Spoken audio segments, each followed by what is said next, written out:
Hi, in this video, we're going to take a look at how you can add or remove the color inversion shortcut to the accessibility button in the navigation bar on your Samsung Galaxy S21 series. Now first tap on the home key to go back to your home screen. Then you want to swipe down at the top, and in the quick settings panel, tap on the settings button.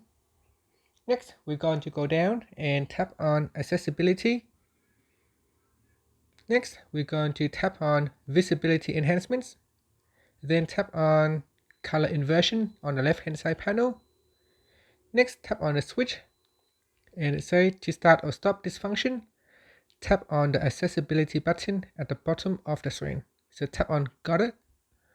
Now that it is added to the shortcuts, you can tap on it and you can see you can turn on or turn off the color inversion just like that. Now if you want to remove it from the shortcut, just turn this switch off and that will be removed from the accessibility menu. And that's it. Finally, you can tap on the home key to go back to your home screen. Thank you for watching this video. Please subscribe to my channel for more videos.